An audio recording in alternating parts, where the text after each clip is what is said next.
Bismillahirrahmanirrahim. Assalamualaikum warahmatullahi wabarakatuh.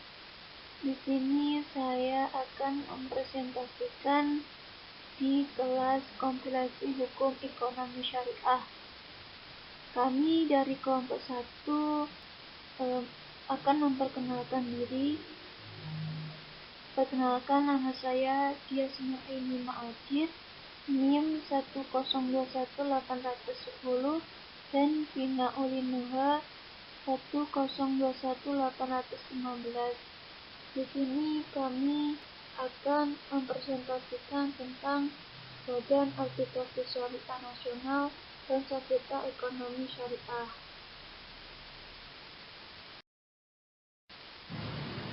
Pertama, saya akan mempresentasikan dalam Badan Arbitrase Syariah Nasional. Pengertian dari Badan Arbitrase Syariah Nasional di sini, arbitrase berasal dari bahasa Latin, yaitu dari kata arbitrate, yang berarti kekuasaan untuk penyelesaian suatu perkara menurut kebijaksanaan. Kemudian, dalam UU nomor 30 tahun 1999 tentang arbitrase dan alternatif penyelesaian sengketa dijelaskan bahwa arbitrase adalah cara penyelesaian suatu sengketa perdata di luar peraturan umum yang didasarkan pada perjanjian arbitrase yang dibuat secara tertulis oleh para pihak yang bersangkutan.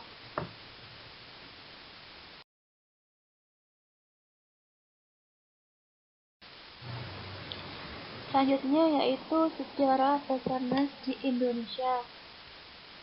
Di sini dijelaskan bahwasannya pada tanggal 22 April 1992 Dewan Pimpinan MUI mengundang rapat para pakar atau praktisi hukum atau cendekiawan Muslim termasuk dari kalangan perguruan tinggi guna bertukar pikiran perlu tindaknya dibentuk arbitrase Islam. Setelah beberapa kali melakukan rapat, didirikanlah BAMUI yang didirikan oleh MUI tanggal 21 Oktober 1993. Didirikan dalam bentuk badan hukum yayasan, sebagaimana dikukuhkan dalam akte notaris Yudo Paripurno SH nomor 175 tanggal 21 Oktober 1993. Dalam rekomendasi Rakerna MUI tanggal 23 sampai 26 Desember 2002 menegaskan bahwa BAMUI adalah lembaga hakam atau arbitrase syariah satu-satunya di Indonesia dan merupakan perangkat organisasi MUI dengan pengurus BAMUI tanggal 26 Agustus 2003 serta memperhatikan isi surat pengurus BAMUI itu tanggal 7 tahun 2003 ataupun tanggal 7 Oktober 2003 menetapkan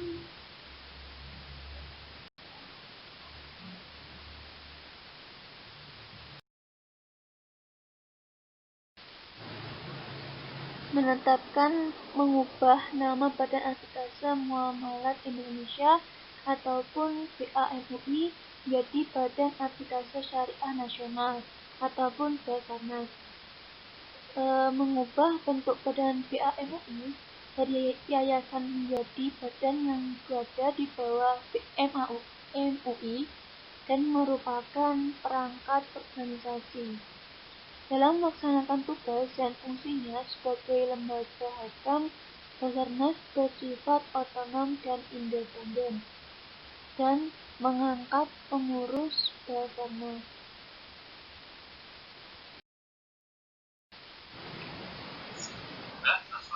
Selanjutnya yaitu fungsi Basarnas. Fungsi Basarnas didirikannya tata ruang lingkup Basarnas berdasarkan isi dari pasal 4 Anggaran Dasar Yayasan Arbitrase Muamalah Indonesia adalah sebagai berikut. Yang pertama yaitu memberikan penyelesaian yang adil dan cepat dalam sengketa-sengketa muamalah ataupun perdata yang timbul dalam perdagangan, industri, keuangan, jasa, dan lain-lain.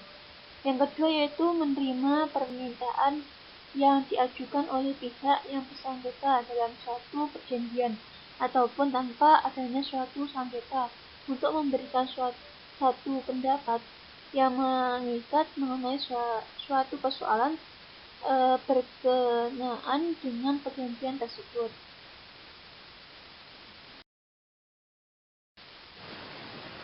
Di sini juga ada peran Basarnas, yaitu meliputi 4 poin. Yang pertama yaitu ikut serta dalam upaya proses penegakan hukum di Indonesia dengan penyelesaian sengketa di luar pengadilan. Yang kedua yaitu menyelenggarakan jasa bagi penyelenggara sengketa melalui arbitrase sesuai peraturan prosedur BANI ataupun BANI. Yang ketiga yaitu bertindak secara otonom dalam menegakkan hukum dan keadilan. Yang keempat yaitu menyelenggarakan pengkajian program pelatihan mengenai arbitrase.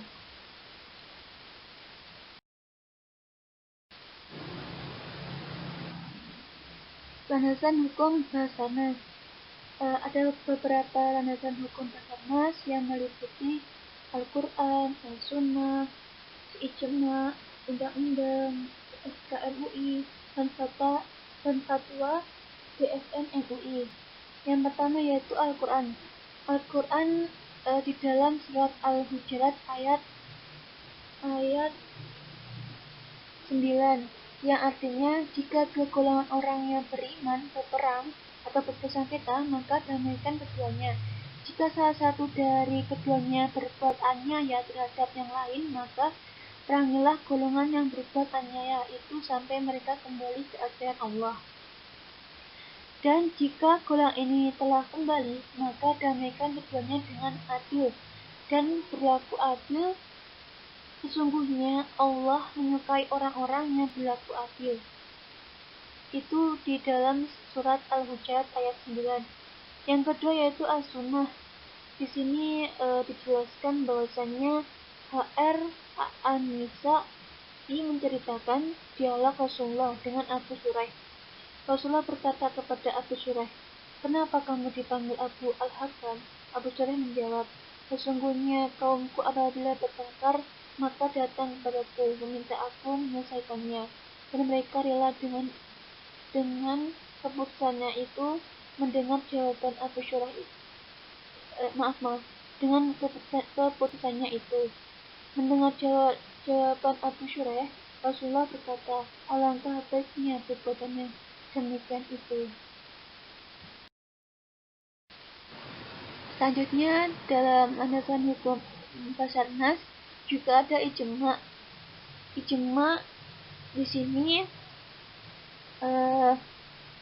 banyak riwayat menunjukkan bahwa para ulama dan sahabat Rasulullah sepakat ataupun ijma membenarkan penyelesaian sengketa dengan cara arbitrase. Misalnya diriwayatkan tatkala Umar bin Khattab hendak membeli seekor kuda. Pada saat Umar menunggang kuda itu untuk uji coba, kaki kuda itu patah. Umar hendak mengembalikan kuda itu kepada pemilik. Pemilik kuda ini menolak.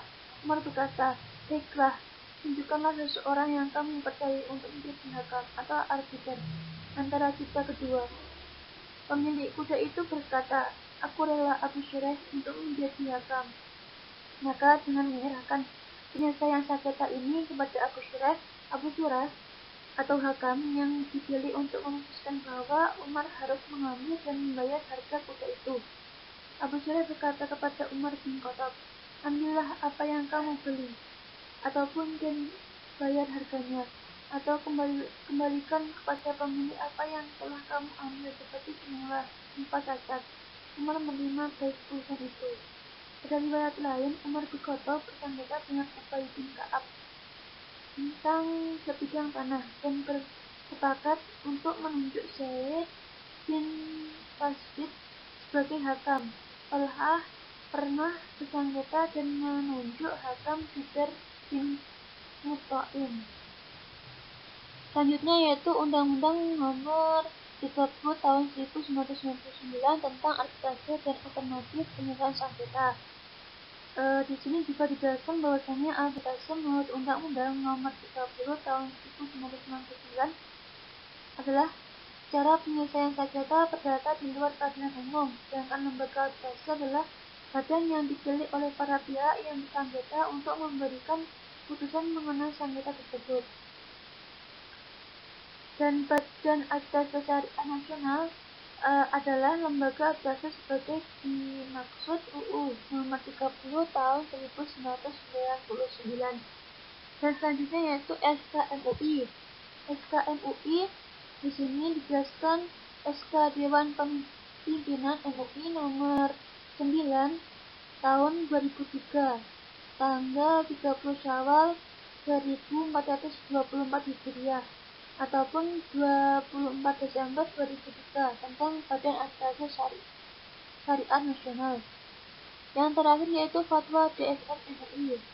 Semua fatwa Dewan Syariah Nasional Majelis Ulama Indonesia perihal hubungan muamalah atau perdata senantiasa diakhir dengan ketentuan jika salah satu pihak tidak menunaikan kewajibannya atau jika terjadi perselisihan di antara kedua belah pihak, maka penyelesaiannya dilakukan mulai Badan Arbitrase Syariah jika tidak tercapai kesepakatan melalui musyawarah. Itu dari beberapa landasan Badan Arbitrase Syariah Nasional. Dan yang terakhir yaitu klausula arbitrase. Klausula arbitrase adalah kesepakatan untuk memilih penyelesaian sengketa melalui arbitrase yang dibuat oleh para pihak secara tertulis. Sebelum timbul sengketa, klausula arbitrase tersebut dapat dibuat secara terpisah sebagai adendum yang merupakan satu kesatuan yang tidak terpisah dari perjanjian pokoknya. Mungkin cukup sekian, itu penjelasan dari Badan Arbitrase Syariah Nasional. Mungkin akan dilanjutkan oleh teman saya yang membahas tentang sengketa ekonomi syariah. Selanjutnya saya akan menjelaskan pengertian sengketa ekonomi. Sengketa ekonomi secara bahasa yaitu sesuatu yang menyebabkan perbedaan pendapat, pertengkaran atau perselisihan. Sedangkan secara istilah, sengketa ekonomi syariah yaitu pertentangan antara kedua belah pihak pelaku ekonomi yang usahanya dilakukan berdasarkan prinsip syariah, yang namun terdapat persepsi yang berbeda antara kedua pelaku tersebut sehingga menimbulkan akibat hukum di antara keduanya dan menyebabkan adanya sanksi untuk salah satu pihak.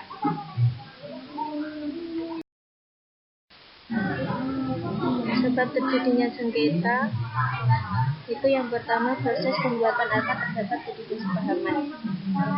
Hal ini bisa terjadi karena ada beberapa faktor, mungkin salah satunya di awal kesepakatan mereka melakukan itu, mereka hanya terpacu pada keuntungan ataupun hanya coba-coba sehingga dalam bisnis mereka kurang totalitas melakukan bisnis tersebut. Yang kedua, akad atau kontrak sulit dilaksanakan karena para pihak kurang cermat. Yang kedua, tidak mempunyai keahlian mengkonstruksikan norma yang adil, pasti dan efisien. Yang ketiga, kurang mampu mencermati resiko. Resiko ini bisa saja terjadi dalam sebuah bisnis. Yang keempat, tidak jujur dan amanah.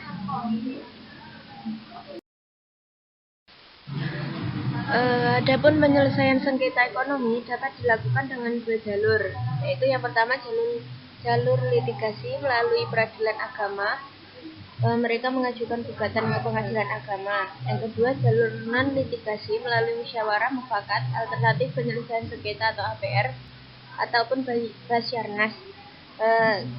Jalur kedua ini tidak dilakukan dalam peradilan agama.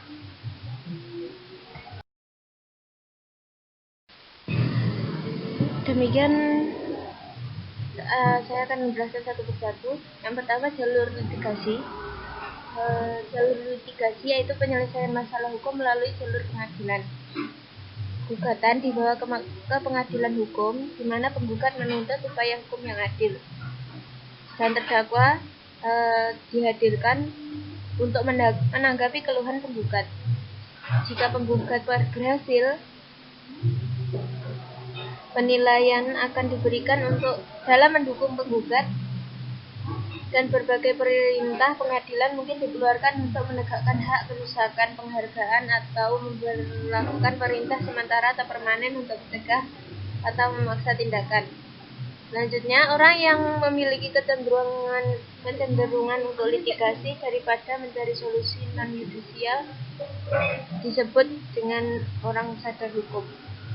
Dan penyelesaian litigasi ini diperiksa dan diputus oleh hakim dan merupakan sarana akhir atau ultimum remedium setelah alternatif penyelesaian sengketa tidak membuahkan hasil.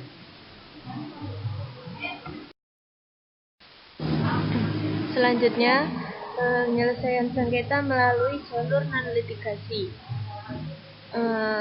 Jalur ini merupakan penyelesaian masalah hukum di luar proses pengadilan. Tujuannya adalah untuk memberikan bantuan dan nasihat hukum kepada pihak yang mempunyai sengketa, sehingga bisa menyelesaikan perkara tanpa melalui pengadilan. Adapun bentuk-bentuk penyelesaian sengketa non-litigasi sebagai berikut. Yang pertama, mediasi. Mediasi yaitu cara penyelesaian sengketa melalui proses perundingan para pihak dibantu oleh mediator. Mediator adalah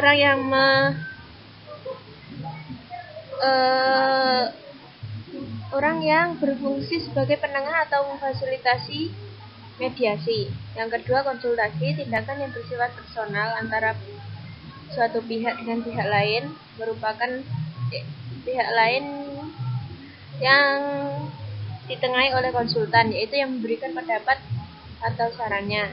Yang ketiga, negosiasi, perundingan langsung antara pihak yang bertikai dengan maksud mencari kesepakatan bersama. Yang keempat, konsiliasi, yaitu perdamaian, penyelesaian sengketa melalui perundingan dengan melibatkan pihak ketiga yang netral. Dan yang terakhir, pendapat ahli, upaya yang menyelesaikan sengketa dengan menunjuk ahli dalam bidang tertentu sesuai dengan pandangan objek mereka.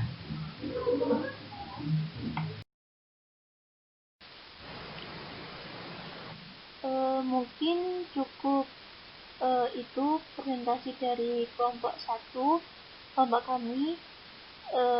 Semoga bermanfaat.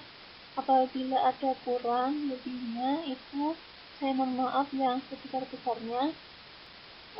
Dan apabila ada kurang penjelasan, apabila ada mau ditanyakan, monggo ditanyakan. Kalau tidak, ya terima kasih. Cukup sekian. Wassalamualaikum warahmatullahi wabarakatuh.